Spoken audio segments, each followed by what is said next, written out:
Hello, my name is Loren. I am going to be your guide on part one of KB Tour's African American Tour of Washington, D.C. Through a series, we will explore the vast African American history of Washington, D.C. We will begin at the Navy Memorial. The Navy Memorial was dedicated October 13th, 1987. As like most of Washington, D.C., the memorial is very symbolic. As we face the memorial to our left, the fountain represents the United States Navy and the Great Lakes of the United States. To our right, the fountain represents the international navies. I like to tell you of the Golden 13. Until the early 1940s, African American sailors in the U.S. Navy were confined to steward and messman roles, never allowed to hold command or wear officer's uniform. That began to shift in June 1941 when President Franklin Roosevelt issued Executive Order 8802, banning discrimination in federal defense industries. By April 1942, pressure from civil rights groups and black newspapers secured black sailors' entry into general service ratings. But no African American had yet risen to the officer ranks in the Navy until a pivotal decision in 1944. In January 1944, in response to growing civil rights pressure and advocacy by Eleanor Roosevelt and Adlai Stevenson, the Navy selected 16 black enlisted men for officer training at Great Lakes Naval Station in Illinois.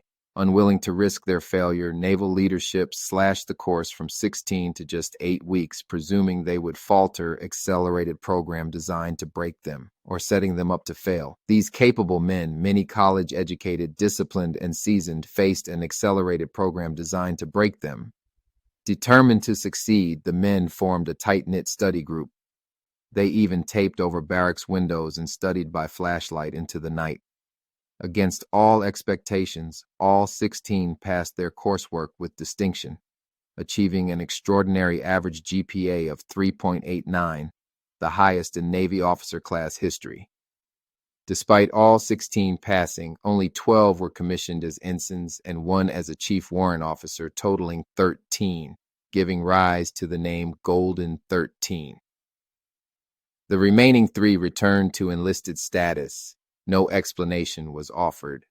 It is widely believed the Navy sought to temper their performance image, yet each of the 13 stood proud, gold stripes pinned on by determination and excellence.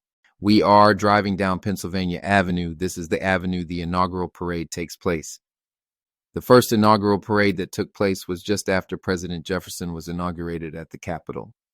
People followed him, riding a horseback to the White House. People thought it looked like a parade. That how it got started, let's take a moment to reflect on a powerful legacy. The role of African Americans in the inaugural parades, a story of resilience, pride, and long overdue recognition. In the early years of this grand tradition, African Americans were nowhere to be seen in these processions. And why? The painful truth is, slavery, discrimination, and exclusion were the order of the day. For decades, the only black presence around inaugurations might have been in labor roles or behind the scenes. But everything began to change in 1865, the year of President Abraham Lincoln's second inauguration. Just imagine the scene. The Civil War is still raging, but the tide has turned and the promise of emancipation is in the air. For the first time in history, 4 companies of African American Union soldiers proudly marched in the inaugural parade. Not just soldiers, they were joined by members of black fraternal organizations like the Black Masons and the Black Odd Fellows. These men, many of them formerly enslaved, marched down this very avenue, not as bystanders, but as honored participants. It was a breathtaking moment, a living symbol of Lincoln's new birth of freedom. Washington, D.C. is a city born of vision and precision, its layout a testament to thoughtful design and collaboration. At the heart of its creation was Benjamin Banneker, a brilliant African-American mathematician and astronomer who played a crucial role in surveying and helping to design the city. In addition to his contributions to Washington's foundation, Banneker authored 7 editions of a widely respected farmer's almanac, showcasing his deep understanding of astronomy, agriculture, and civil affairs. The city's street system reflects intentional organization, Streets running north to south are numbered, while those running east to west follow an alphabetical sequence. Beyond this, many streets are named after trees, plants, flowers, U.S. states, and notable American figures, creating a living map of history and symbolism. On your left stands the First Congregational Church of Washington, D.C., a historic institution that played a significant role in the founding of Howard University. It is important to recognize that many historically Black colleges and universities, HBCUs, throughout the United States were established through the foundational efforts of Black churches, which provided both spiritual and educational leadership for African American communities. This very neighborhood was once home to both free African Americans and enslaved individuals living side by side under a unique system known as hiring out or working on your own. In this system, enslaved people could be rented out by their owners to work in the city. At times, when slaveholders were unable to find work for them, enslaved individuals themselves would find employment through their own networks. If they could remit an agreed-upon portion of their earnings to their owners, they were permitted to live more independently, often within free Black communities. This arrangement, while still a form of bondage, offered some degree of autonomy and illustrates the resilience and ingenuity of those who lived under such oppressive conditions. As we proceed down 10th Street, look to your left and you will see Ford's Theater, the site of one of the most tragic events in American history. It was here, on the evening of April 14, 1865, that President Abraham Lincoln was shot while attending a play. Directly across the street on your right is the Peterson House, where the president passed away in the early morning hours of April 15th. A little farther down, also on your left, stands the headquarters of the Federal Bureau of Investigation. Established in 1908, the FBI would later welcome a groundbreaking figure in its ranks, James Wormley Jones. In 1919, Jones became the first African-American FBI agent. A distinguished weapons expert, he was instrumental in training other agents in marksmanship and was widely respected for his technical expertise and professionalism, a true pioneer in federal law enforcement history. As we turn onto historic Pennsylvania Avenue, we step into the heart of a powerful moment in American history.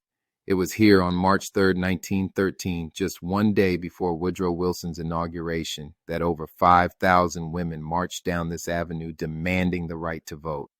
At a time when women were still denied full citizenship, this bold and public demonstration captured the nation's attention.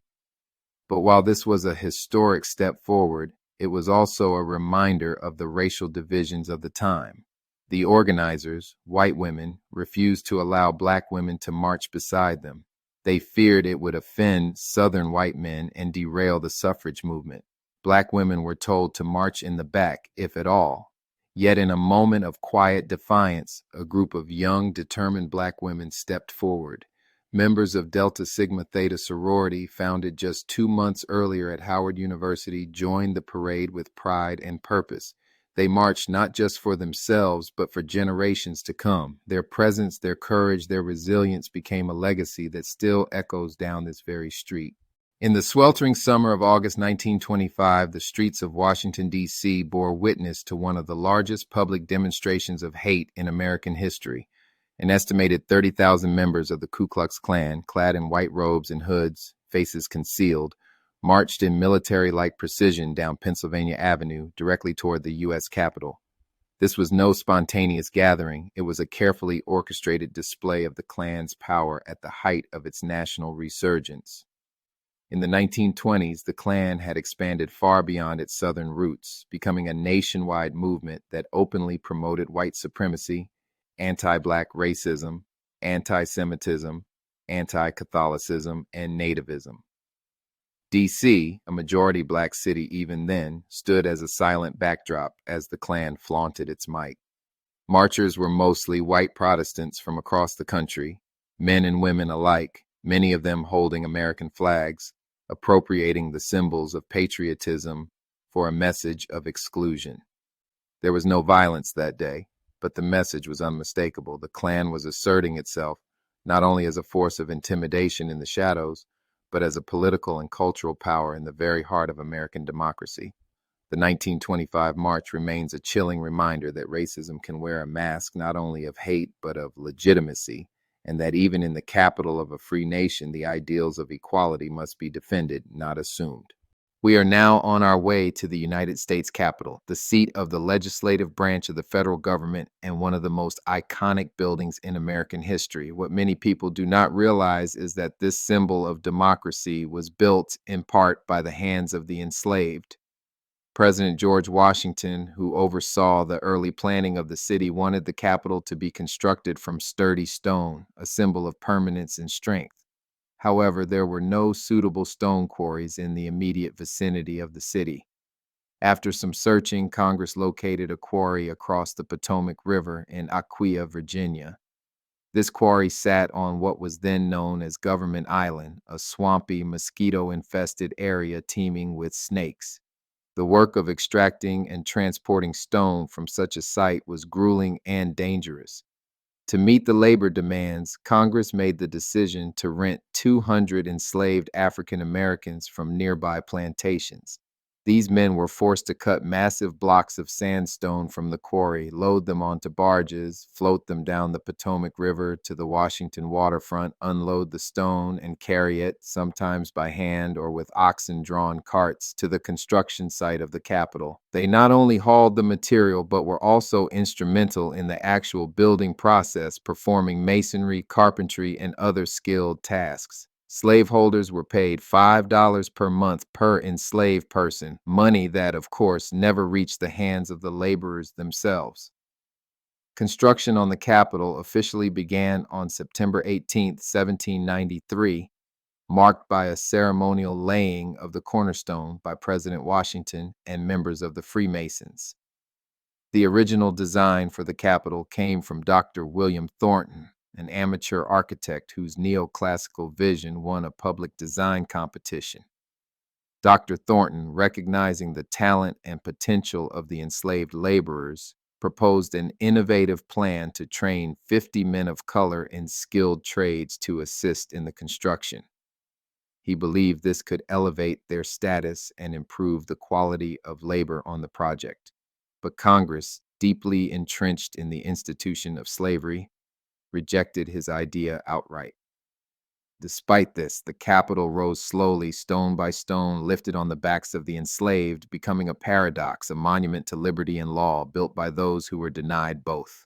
Atop the United States Capitol stands the Statue of Freedom, a powerful symbol of liberty. Remarkably, the statue was cast by an enslaved man named Philip Reed, whose skilled labor was instrumental in its completion.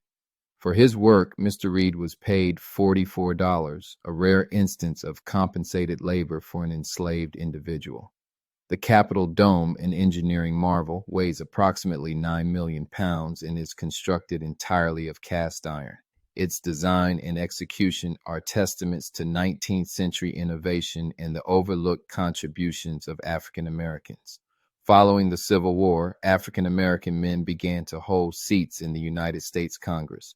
The first 22 black congressmen were all members of the Republican Party, the party that at the time was associated with Reconstruction and civil rights for formerly enslaved people.